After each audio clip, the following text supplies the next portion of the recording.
नमस्कार, अमर छत्तीसगढ़ देख रहे हैं आप और बुलेटिन की शुरुआत रायपुर से आई बड़ी खबर के साथ। चावल वितरण मामले में सदन में जमकर हंगामा हुआ है, भारी हंगामा हुआ है। बीजेपी विधायक धर्मलाल कौशिक ने इस मसले को उठाया है। हितग्राहियों को अक्टूबर माह का चावल नहीं मिला है, ये दावा कर रहे हैं धर्मलाल कौशिक। खाद्य मंत्री के जवाब से असंतुष्ट विपक्ष ने जमकर नारेबाजी भी की है। विपक्ष के विधायकों ने गर्भगृह में घुसकर नारेबाजी की। बीजेपी विधायकों समेत जोगी कांग्रेस के प्रमोद शर्मा निलंबित किए गए हैं। निलंबन के बाद भी फिर से गर्भगृह में हंगामा हुआ है। बीजेपी विधायकों ने जमकर नारेबाजी की है। चावल वितरण मामले को लेकर यह हंगामा सदन के अंदर देखने को मिला है। सत्ता पक्ष के विधायक भी इस हंगामे में शामिल रहे। नान घोटाले को लेकर बीजेपी के खिलाफ भी नारेबाजी हुई। सदन की कार्यवाही 1 घंटे के लिए स्थगित करनी पड़ी। तो सदन आज फिर जमकर हंगामा विधानसभा में होता रहा।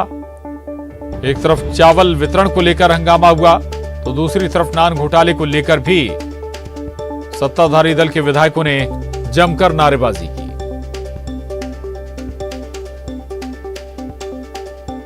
तो चावल वितरण मामले में विपक्ष सरकार को घेरने की कोशिश में नजर आया।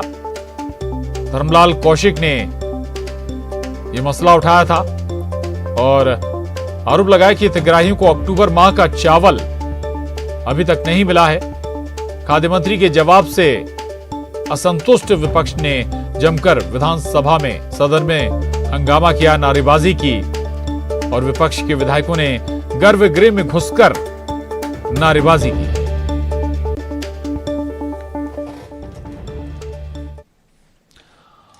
आगे बढ़ेंगे। रायपुर से खबर है, 2 शासकीय विधेयक पेश किए गए हैं सदन में 2 शासकीय विधेयक पेश किए गए। छत्तीसगढ़ जुआ प्रतिषेध विधेयक 2022 पेश किया गया। इसके अलावा गृह मंत्री ताम्रध्वज साहू ने इसे पेश किया है। छत्तीसगढ़ अनाधिकृत विकास नियमितीकरण संशोधन विधेयक भी पेश हुआ है।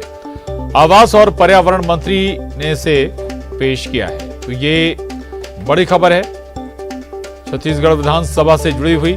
सदन में 2 शासकीय विधेयक पेश किए गए हैं। पहला छत्तीसगढ़ जुआ प्रतिषेध विधेयक 2022 पेश हुआ है, जिसे गृह मंत्री ताम्रध्वज साहू ने सदन में रखा।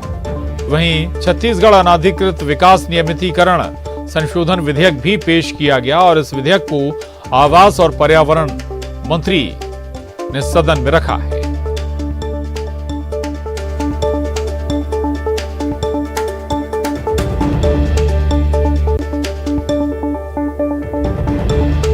एक बार फिर बता दें, सदन में छत्तीसगढ़ विधानसभा में 2 शासकीय विधेयक आज पेश किए गए।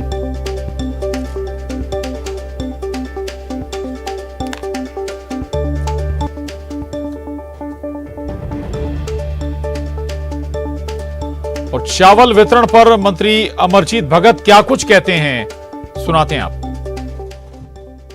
8 लाख टन कुल मिलाकर के प्रधानमंत्री गरीब कल्याण में 27,10,395 टन का आवंटन प्राप्त हुआ। उसमें से 26,40,288 टन का वितरण कर दिया गया। केवल 70,107 टन शेष है, वो हमारे पास स्टॉक में है विभिन्न दुकानों में। और ऐसे लोगों का शेष है जो या तो मृत हो गए हैं या गांव में नहीं रहते हैं, उनका शेष स्टॉक शेष है। तो इसमें जो भ्रष्टाचार की जो बात कर रहे थे, तो विधानसभा की कार्यवाही आज 1 घंटे के लिए स्थगित भी करनी पड़ी। जमकर हंगामा भी नजर आया और डिटेल के साथ न्यूज 18 संवाददाता देवव्रत भगत हमारे साथ जुड़े हैं। देवव्रत, विधानसभा तो चल रही है, विशेष सत्र, लेकिन काम कितना हो पा रहा है ये अपने आप में सवाल है। 2 विधेयक भी आज सदन में पेश किए गए। देवव्रत जी, विधेयक जरूर पेश किए गए, लेकिन इस दौरान हंगामा और केवल हंगामा ही होता रहा। क्योंकि मसला यहाँ गरीबों के राशन से जुड़ा था, या यूं कहें कि चावल वितरण से जुड़ा था। लेकिन एक तरह से सत्ता पक्ष और विपक्ष के बीच केवल और केवल आरोप प्रत्यारोप और तीखी नोकझोंक ही देखी गई। जिस तरह से क्योंकि ये पूरा मसला जो है वो 5,000 करोड़ के चावल वितरण का था, और एक तरह से पूर्व नेता प्रतिपक्ष धर्मलाल कौशिक ने सदन में ये मामला उठाया कि आखिर केंद्र की जो प्रधानमंत्री गरीब कल्याण योजना है उस पर जो चावल वितरण है उसकी जानकारी खाद्य मंत्री अमरजीत भगत से मांगी गई कि प्रदेश में कब तक कितना चावल जो है वो गरीबों को वितरित किया गया। और एक तरह से मंत्री का जवाब भी आता है कि अप्रैल से अक्टूबर तक जो चावल का वितरण है वो किया गया है, जबकि विपक्ष इस बात का दावा करता रहा या इस बात पर अड़ा रहा कि चावल वितरण को लेकर के कई सारी अनियमितताएं हुई हैं।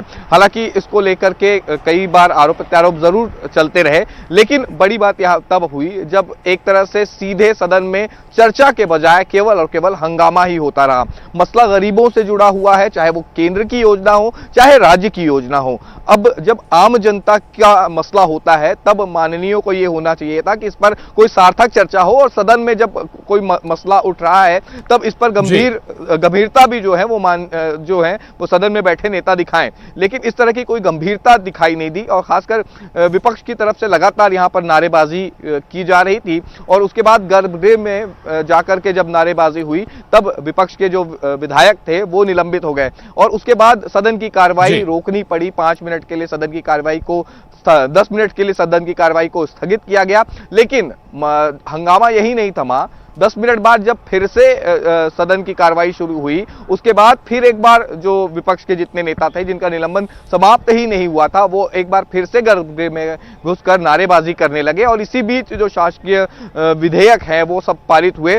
लेकिन बड़ी बात यहां पर यही आती है कि जनता के मसलों को लेकर के जब सत्ता पक्ष और विपक्ष के बीच सार्थक चर्चा होनी चाहिए वो सार्थक चर्चा यहां पर दिखाई नहीं दी, और केवल चावल वितरण के नाम को लेकर बिल्कुल जो सार्थक चर्चा होनी चाहिए, वाकई में जो सत्र चल रहा है उसका सदुपयोग होना चाहिए, वो होता हुआ नजर नहीं आया। शुक्रिया देवव्रत। आगे बढ़ेंगे। आरक्षण को लेकर सियासी लड़ाई जारी है। मुख्यमंत्री भूपेश बघेल ने शायराना अंदाज में बीजेपी और राज्यपाल पर निशाना साधा है। उन्होंने ट्वीट कर लिखा है, अगर ये तुम्हारी चुनौती है तो मुझे स्वीकार है, लेकिन तुम्हारे लड़ने के तरीके पर मुझे धिक्कार है। सनद रहे भले संस्थान तुम्हारे हथियार हैं, लड़कर जीतेंगे वो भीख नहीं अधिकार है। फिर भी एक निवेदन स्वीकार करो, कायरों की तरह ना तुम छिपकर वार करो, राज्यपाल पद की गरिमा मत तार तार करो। तो ट्वीट के जरिए इसी शायराना अंदाज में आरक्षण पर मुख्यमंत्री भूपेश बघेल ने बात रखी है। तो आरक्षण संशोधन विधेयक पर सियासत अभी भी जारी है। अभी भी हस्ताक्षर राजभवन से नहीं हो पाए हैं, और इसी के बाद शायराना अंदाज में राजभवन पर राज्यपाल पर निशाना साधा है सीएम भूपेश बघेल ने।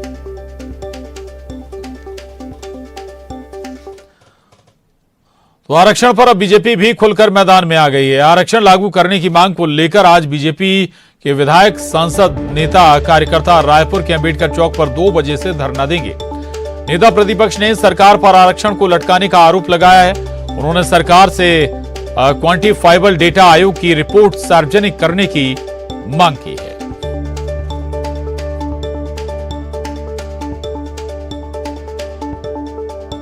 तो विपक्ष सरकार पर आरक्षण लटकाने का आरोप लगा रहा है, और साथ ही क्वांटिफाइबल डेटा आयोग की रिपोर्ट भी सार्वजनिक करने की मांग विपक्ष सरकार से कर रहा है। तो आरक्षण संशोधन विधेयक पर या आरक्षण पर सियासत अभी भी जारी है।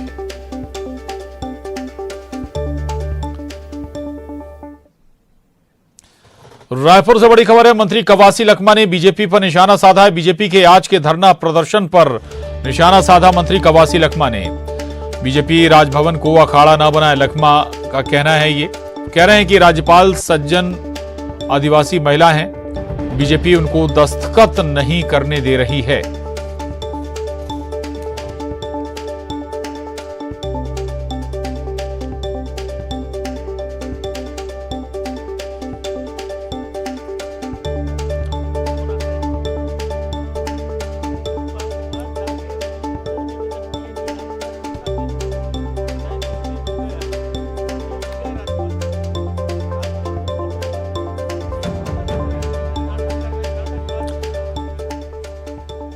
तो कवासी लखमा को भी आप सुन रहे थे। कवासी लखमा, मंत्री कवासी लखमा कह रहे हैं कि आदिवासी सज्जन महिला हैं राज्यपाल और बीजेपी उनको दस्तखत नहीं करने दे रही है। बीजेपी पर गंभीर आरोप लगाते हुए मंत्री कवासी लखमा तो आरक्षण संशोधन विधेयक पर सियासी संग्राम अभी भी छिड़ा हुआ है छत्तीसगढ़ में। बीजेपी जहां सरकार को आरक्षण के मसले पर घेरने की जुगत में है, कोशिश में है, तो वहीं मंत्री कवासी लखमा यह आरोप लगा रहे हैं कि राज्यपाल अनुसुईया उइके को बीजेपी आरक्षण संशोधन विधेयक पर दस्तखत नहीं करने दे रही है। शर्म होना चाहिए, हद होना चाहिए। इनके राज्यपाल के पास जाके क्यों निवेदन किए नहीं? आज तक इतना दिन 33 दिन हो गया, क्यों नहीं गए राज्यपाल पर? राज्यपाल को कौन रोक रहा है? ये दुनिया जाता रहा है, ये नाटक कर रहे हैं। नाटकबाज ज्यादा दिन नहीं चलता है। नाटक एक ही दिन जब मंच में आता है, डबरा बजाता है, उसी दिन नाटक चलता है। लेकिन ये नाटक जनता के दिल में, जनता के मन में, छत्तीसगढ़िया लोगों के बीच में और आदिवासी के बीच में और अनुसूचित जाति के बीच में और पिछड़ा वर्ग के बीच में ये फूट करो राजनीति करने का कोशिश कर रहे हैं। कभी धर्म का बात उठा रहे हैं, कभी धरना में बैठने की बात उठा रहे हैं। हम लोग धरना नहीं, मां धरना। ममता लांजेवार हमारे साथ जुड़ी हैं इसी खबर पर और जानकारी के साथ। ममता, आरक्षण पर सियासी संग्राम, इसका कोई आखिरी छोर नजर नहीं आ रहा अभी तक।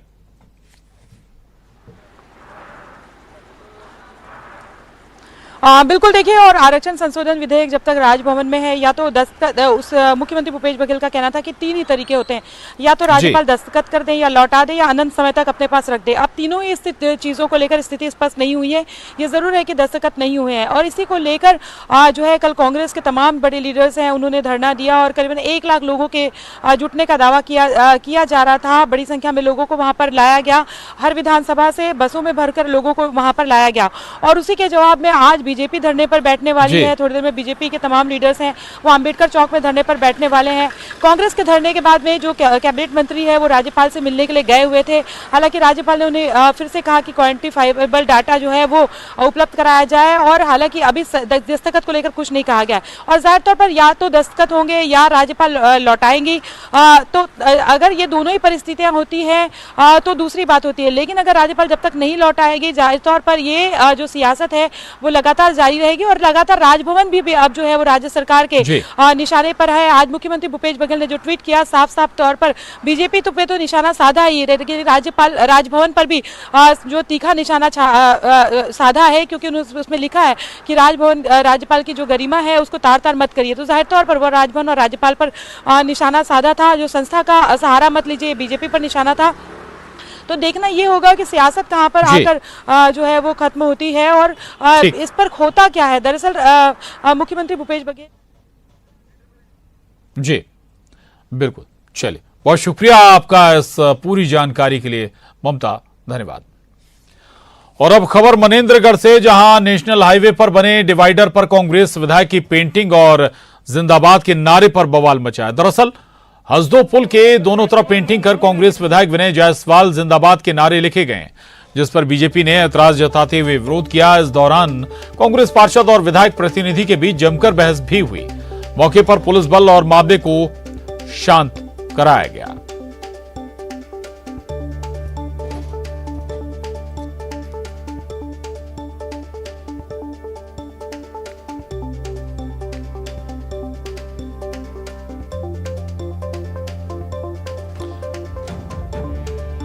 तो आपको एक बार फिर बता दें, मनेंद्रगढ़ से खबर है, नेशनल हाईवे पर बने डिवाइडर पर कांग्रेस विधायक की पेंटिंग और जिंदाबाद के नारे पर बवाल मचा हुआ है।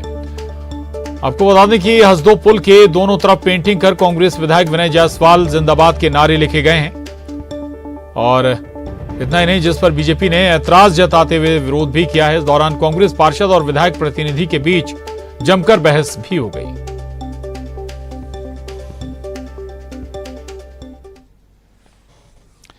छत्तीसगढ़ के कई जिलों में मौसम का मिजाज बदल गया है। कई जगहों पर हल्की बूंदाबांदी भी शुरू हो गई है।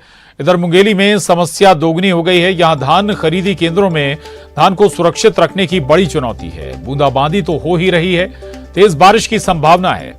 ऐसे में खरीदी केंद्रों में धान को सुरक्षित रखने का खास इंतजाम नहीं दिख रहा है।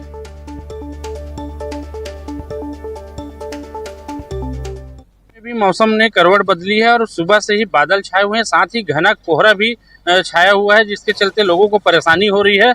वहीं हम बात करें एक धान खरीदी केंद्र की, इस समय हम लोरमिक धान खरीदी केंद्र में हैं, जहां देख सकते हैं कि धान जो है रखा हुआ है और यदि बारिश आ जाती है तो ऐसे में जो धान खरीदी केंद्र है वहां सबसे ज्यादा प्रभाव पड़ेगा और धान खरीदी कार्य प्रभावित होगी। यहाँ पर कुछ लोग हैं, किस तरह की व्यवस्था की गई है? यहाँ बारिश के लिए पूरी तरह से व्यवस्था कर ली गई है।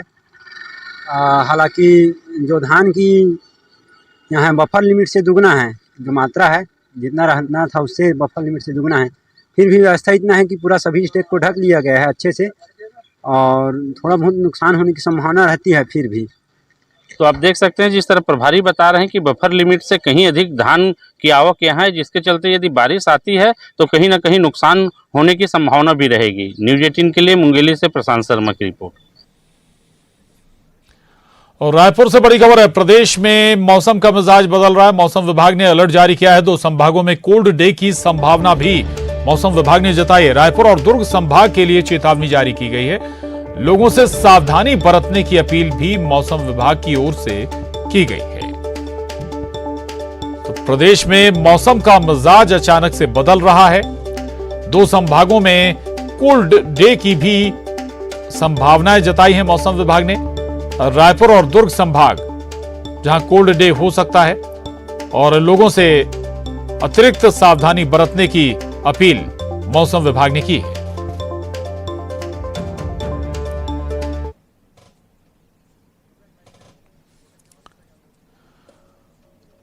और युगल तिवारी हमारे साथ जुड़े हैं और जानकारी के साथ। युगल, अमूमन छत्तीसगढ़ में इतना सर्द मौसम होता नहीं है, लेकिन इस बार कुछ तस्वीर अलग नजर आ रही है, खासकर 2 संभागों में।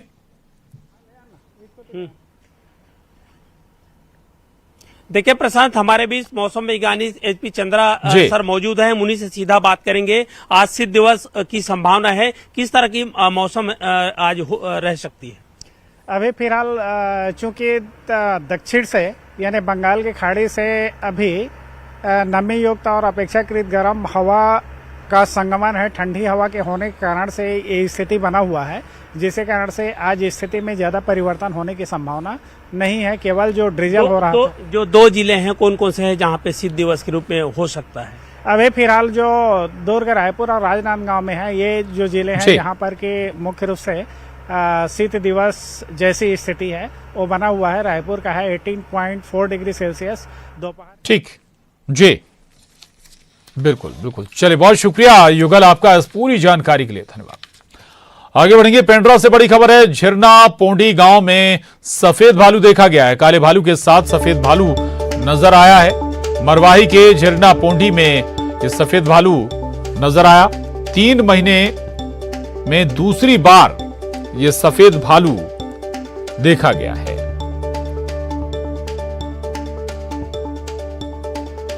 सुबीर, न्यूज़ 18 संवाददाता हमारे साथ जुड़े हैं।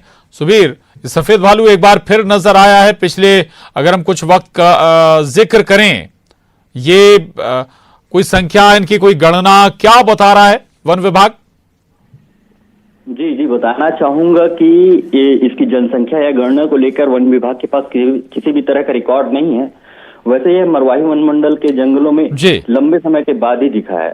सफेद भालू को देखने के बाद स्थानीय लोगों ने जंगल से लगे खेत की मेड़ में 2 भालू को देखा और मोबाइल में इसकी वीडियो बनाई, जिसके बाद इस वीडियो को सोशल मीडिया पर जमकर वायरल किया गया। वीडियो में साफ तौर पर देखा जा सका है कि भालू को एक भालू काला और एक सफेद भालू जो चहलकदमी करते नजर आ रहे हैं। सफेद भालू मरवाही वन मंडल के झिरना पोनी में दिखा है। इससे पहले इसी तरह से काले भालू के साथ एक सफेद भालू को 2 माह पहले माड़ाकोट में देखा गया था। उससे पहले 2019 में सफेद भालू मरवाही के जंगलों में नजर आया था, जहां एक और मरवाही सफेद भालू के लिए पहचाना जाता है, क्योंकि बताया जाता है कि पूरे एशिया में यही एक ऐसी जगह है जहां सफेद भालू पाया जाता है। हालांकि जानकार बताते हैं कि मरवाही में मिलने वाली ये सफेद भालू एल्बिनो बियर होते हैं, जो मरवाही की खास वातावरण के चलते यहाँ के आनुवांशिक तौर पर सफेद हो जाते हैं। बिल्कुल, मरवाही के वातावरण के चलते यहाँ पर सफेद भालू अक्सर देखे जाते हैं। बहुत शुक्रिया आपका सुबीर इस पूरी जानकारी के लिए। और अब तो ये तस्वीरें देखिए आप, पेंड्रा से ये तस्वीरें हैं, ये देखिए आप, सफेद भालू एक बार फिर नजर आया है। और आपको बता दें कि कुछ वक्त पहले भी सफेद भालू देखा गया था। झरना पोंडी गांव में ये सफेद भालू दिखा है, काले भालू के साथ घूमता नजर आया ये सफेद भालू।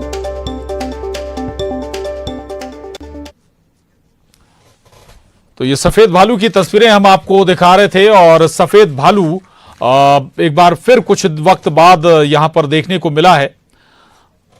और एक छोटे से ब्रेक लिए यहां पर रुक रहे हैं, जल्द लौटेंगे।